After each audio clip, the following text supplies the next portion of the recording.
Welcome back to What Arty Noobs with General Disturbance. We've got another double header video for you. I'll just maximise the screen, there we go. And on this occasion, actually, it's a pair of videos that only recently came to my attention. And carrying on with these videos for the meanwhile, even though I said I'd close the channel down or stop video production, because these are rather interesting. You're looking at the Fifi, the 105 leFH18B2, otherwise known as Fifi La Pew Pew. But most people know it's a leFH or a leaf blower, and this one belongs to ProvoBob, and you can see, yes, he's got rather a lot of awards on the side of his vehicle. That's, I think, the third high caliber he's had in his vehicle, as well as other ones as well. Yep, so he plays it rather a lot, and he plays it well. Well, this Arty is armed with a 105mm light field howitzer, capable of doing 410 alpha and penetrating 53mm of armor, and you can see he's actually moving all the way up the far west side of the map, and I think this is where he's going to shoot from. Very difficult for the enemy to see him because he's on the other side of the valley, but he's now looking for targets, and oh boy, yes, he's got some already, but he's got a red line as well, which means some of those targets he can't fire at simply because the rock face that he's near is actually in the way. Now, I said it's two battles. The first battle is this one on Lakeville, and there's a second battle coming up in a short while.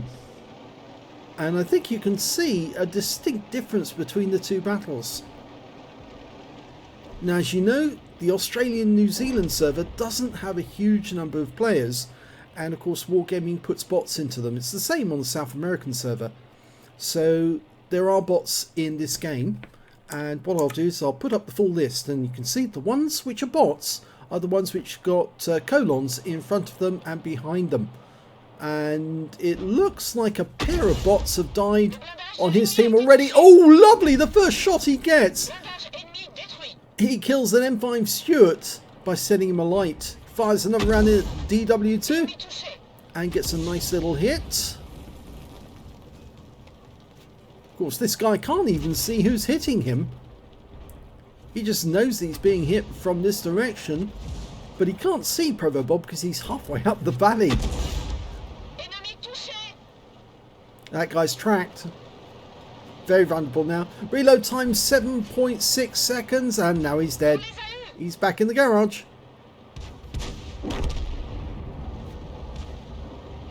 You can see rather a lot of the enemy team has already died. But there's still a number of bots out there. The Type 95 there appears to be a live player, I think. I think so. No, it is a bot, actually.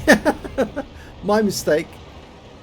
KV1. Now, is that a bot or not? No, that's not a bot. That's a real player.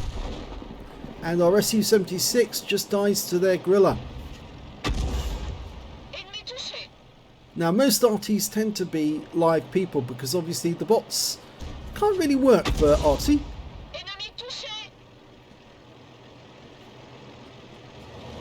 T67 there at the back, that's a live player as well. He's loading another HE round. Rounds out. Lovely hit.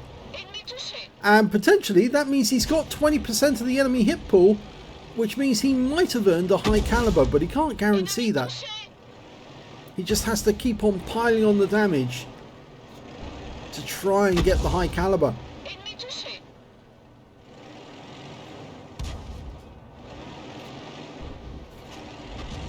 Well, that one landed short, and unfortunately the Matilda just poked once too often, and the KV1 finished him off. But there goes the KV1. So that's his third kill. He is the lead scorer on his team so far. And in fact, actually, he can't see any more of the enemy, even though we know there's a T67 somewhere down that further path to the right. But just can't see them at the moment. And he can see this Matilda, and funnily enough, he can actually hit him as well. Rounds out. That's going to land too far away. Yep. Okay, now he's dialing in. Let it settle completely before you shoot. And the Matilda is dead. So there's only 3 enemies left. 2 of them are Arty, so they're real players. In fact, T67 is a real player as well. but he's not a very good one. Unfortunately, his win rate's fairly low. But the T-67 is a very deadly tank destroyer. In fact, oh no, that was a bad shot. In fact, the only way you can get a T-67 now is from the collector's tab, because it is now removed from the tech tree. Well, the M41 was actually killed by our M8A1 Scott. And there's the last enemy, the gorilla. And he's just bit the dust. So the game is over. So let's have a look at the second battle and see how he got on in that one. And the second battle has now started. And you can see this one is on steps, and rather nastily the 82 has fired on ProvoBob right at the start of the game. No reason for him to do that whatsoever, but he shot him up the rear. Can't see where the shell went, but it definitely hit him. Anyway, ProvoBob's headed off to the east side of the map to shoot at the enemy. And I think this is going to be his firing position.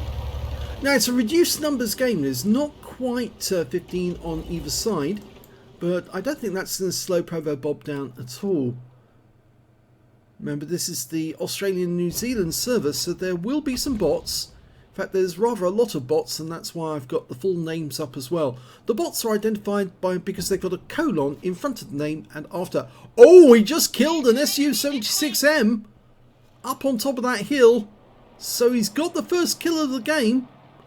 And there's another M5 Stuart running away in a predictable pattern. So if you keep going in a straight line, you obviously will get hit. It's not a very good idea. Fires at the BT7, but he misses that. He's now got a Covenanter. Now that's a bot, and more than likely that Covenanter is going to stop at some point until he gets hit, and he might stop and have a look round, and then you can get a direct hit. But ProvoBob's not letting the aim dial in fully before he shoots, and obviously ProvoBob knows that you need to do that with this Arty in order to get accurate shots. Okay, he's looking at those two targets, the M5 and the BT7. Now, he took a chance there that they might come up there, but there was no sign of them, no sight of them at the time. And here comes that Covenanter. Now, that is a bot. And unfortunately, because of the hill he's on, he can't shoot at it. He's just too close. And that hill in front of him is actually a hindrance to him, which means he can't shoot at that target. So either he needs to pick a new spot to fire from, or he needs to go up on top of the hill to shoot from there. Of course, if he goes up on top of the hill, he might get spotted and shot at, but yeah, that should have been a much easier hit, because that Covenanter was actually running away from him in a straight line, same as this BT7's doing. And yeah, he got that one right into the rear of the BT7, took him out of the game. So he's got his second kill. Well, both bots have decided to hide behind the rocks for the meanwhile. Okay, well, the M5 Stuart popped out just for a brief moment. Oh, now that could have been so much better, but it didn't hit the target. But he seems to be rocking backwards and forwards on the same spot, and that made it much easier to hit him. It looks like he's tracked, but now he's going to aim at a Cruiser 4, and that's a real player. Dialing in. Yeah, he did that one perfectly. And no, he didn't get a hit there, but, well, the guy is missing some hit points, so maybe he did hit him. Okay, give it another go. Let it settle before you shoot. Fully dialed in. Now let's fire. Yes! You see, it works. It does work. If you fully dial in on the target and let it steady, you get direct hits, and they can be fatal to the enemy. I always say to players who are starting out, who are a bit too keen to shoot early, if you let it settle, if you have the patience to let your aim settle on target, you will get accurate shots, and they will hit the enemy with huge amounts of force. He's got 4 kills now. He's going for his 5th. Oh, just landed a bit short. Let it dial in fully. Almost ready. Use the meter to the right. It does help a lot. That's better. 151. Next shot will kill the guy. Let it settle, let it settle. Rounds out. No. He's also aiming for the turret. Rounds out. That's better. So 5 kills now. There's still 4 enemies out there. They've got an M4 improved, a Covenanter, a Gorilla, and an M41 HMC. Both of the Arty are real players.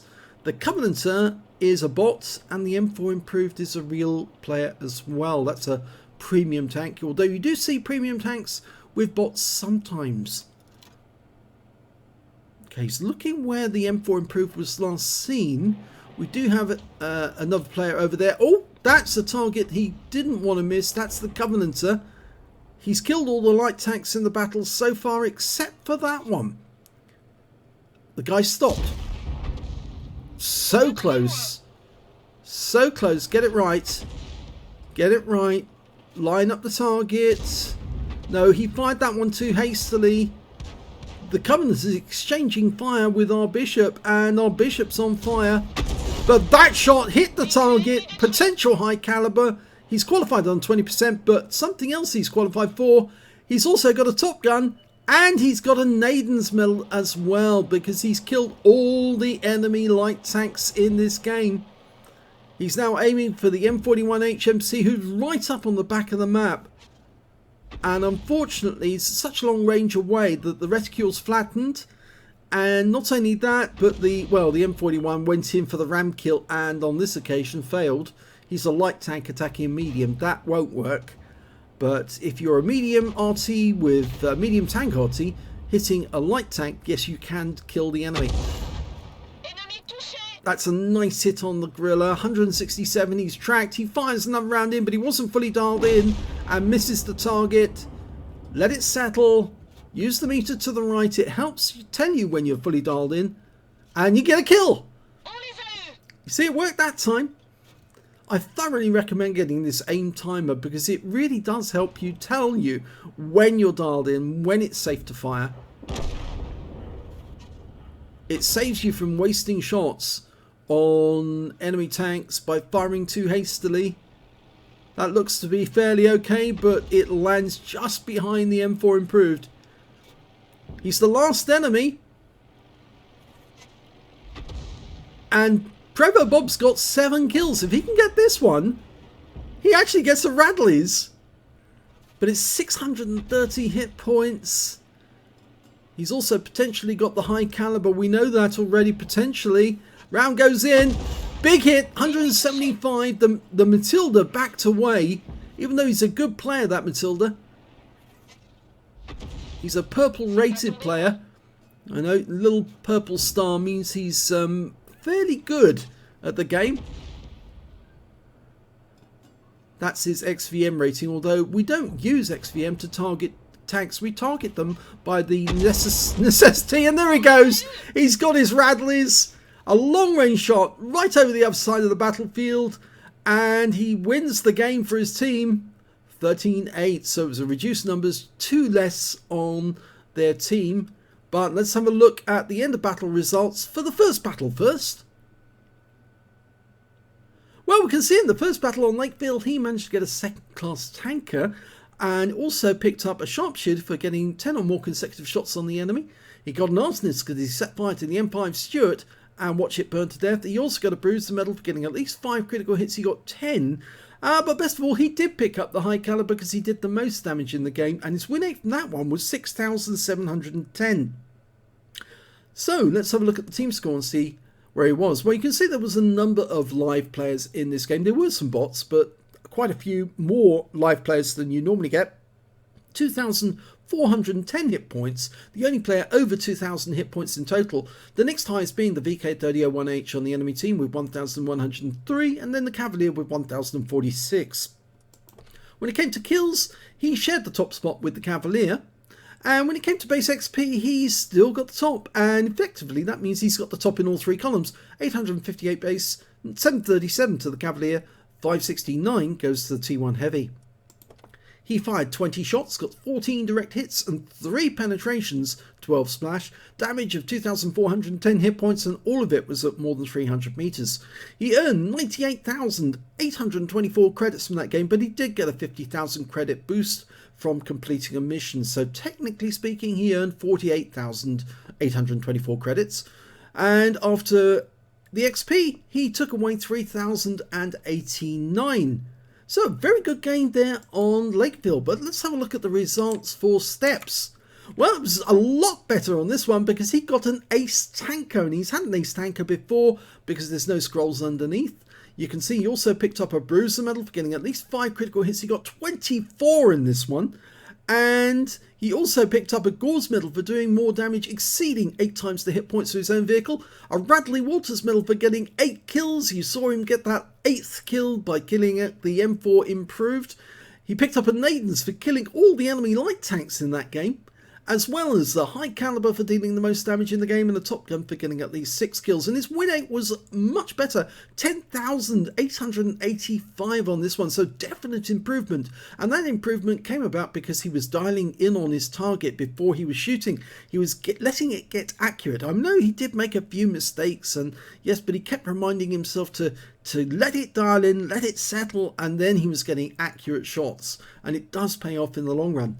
So if we look at the team scores, we can see, yes, again, he's the only player to get over 2,000 hit points, this time 2,808. The next highest scorer being the M4 improved that he took out right at the end, 1,764 hit points to him.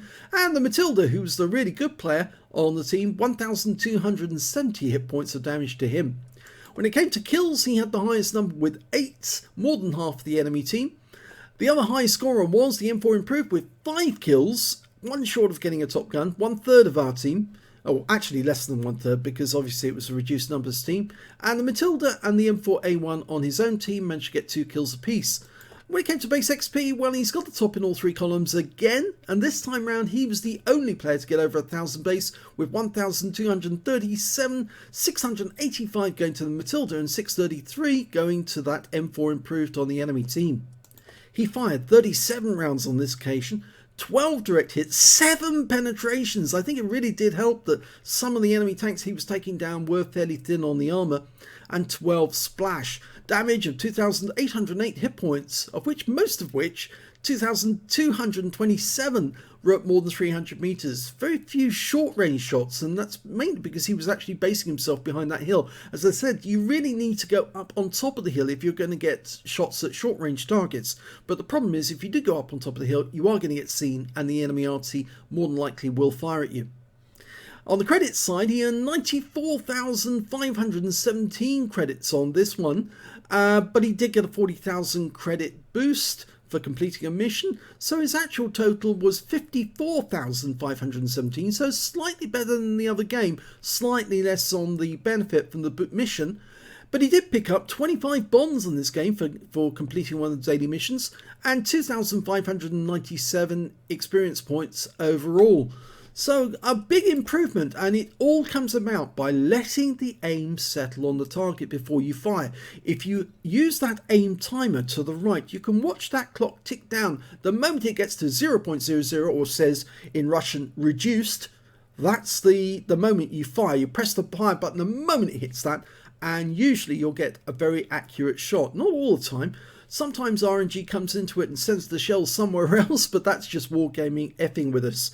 Yes, they do F with us quite a lot. I won't say the full word, but obviously I don't want the rating on these videos to change. But they are. They're basically effing with us by changing and making the shells go anywhere except the exact aim point.